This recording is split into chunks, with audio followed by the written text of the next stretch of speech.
જિગ્નેશ મેવાણીને જ્યાં મહિલાઓ દ્વારા રજૂઆત કરવામાં આવી એ થરાદ અને જ્યાંથી આ આખી દારૂ અને ડ્રગ્સને લઈ અને લડાઈની શરૂઆત થઈ। જિગ્નેશ મેવાણીએ ફરી એકવાર થરાદમાં પહોંચ્યા અને હવે ફરી એકવાર આ તમામ બાબતોને લઈ અને નિવેદન આપ્યું છે। આ સમગ્ર બાબતે વિગતે ચર્ચા કરીશું।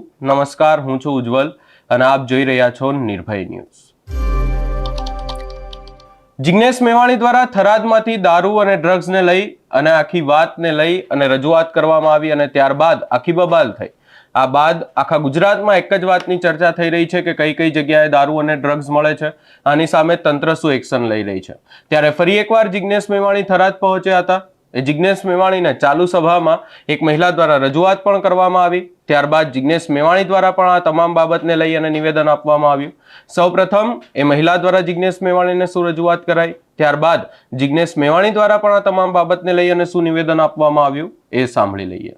સત્તાના જોડે મને ટાર્ગેટ કરવાના બદ ઈરાદાથી પાલનપુર ને સાબરકાંઠામાં બે ત્રણ જગ્યાએ કૃત્રિમ બનાવટી પ્રોટેસ્ટ વિરોધના કાર્યક્રમ હર્ષસંઘવીએ પ્લાન કરાવ્યા, પણ એમનું કશું વળ્યું નહીં। થરાદની જનતાએ ભારતીય જનતા પાર્ટીના ગાઢ પર તમતમતો તમાચો ત્યારે પણ માર્યો હતો અને આજે ફરી માર્યો છે।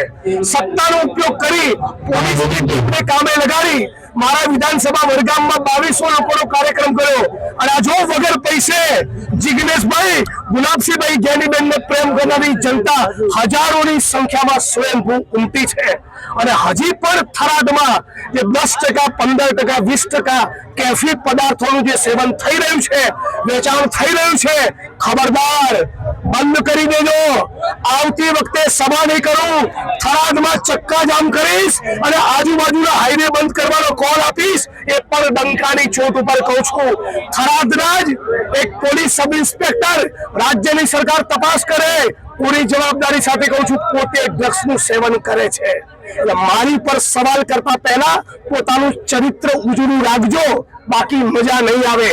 પોલીસના નાના કર્મચારીઓની પડખે છું, સ્ટેટ મોનિટરિંગ સેલને પણ કહું છું, ફક્ત કોન્સ્ટેબલ, પીએસઆઈ, પીઆઈ ને સસ્પેન્ડ ના કરો।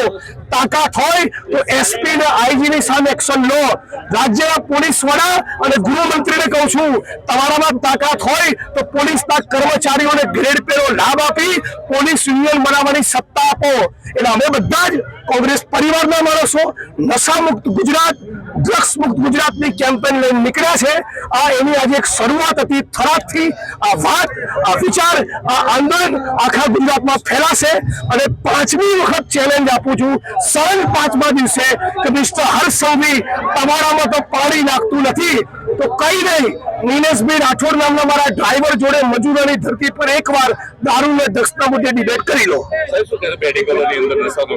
મહિલાએ એવી રજૂઆત કરી કે મેડિકલ સ્ટોરમાં આજે પણ ખુલ્લેઆમ કેફી પદાર્થો વેચાય છે અને 10-12 વર્ષના માસૂમ ભૂલકાઓ એના રવાડે ચડ્યા છે। અને બીજા એક મહિલાએ રજૂઆત કરી કે એમને ગર્ભાશયની ફરતે ગાંઠ થયેલી પાટણની એક ખાનગી હોસ્પિટલમાં પોતાની ટ્રીટમેન્ટ માટે ગયા તો સદંતર અંધારામાં રાખી એમનું ગર્ભાશય કાઢી લીધું છે। એ બહેનની આંખમાં આંસુ આવી ગયા।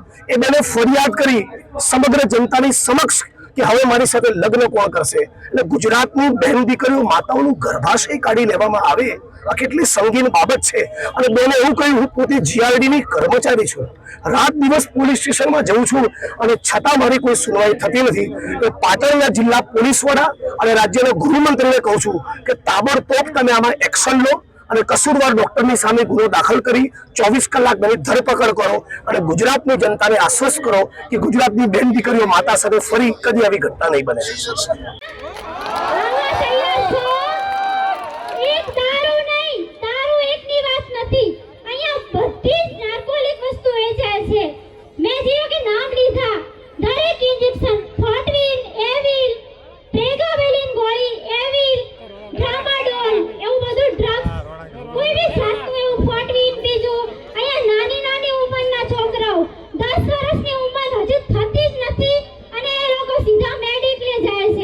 જઈ અને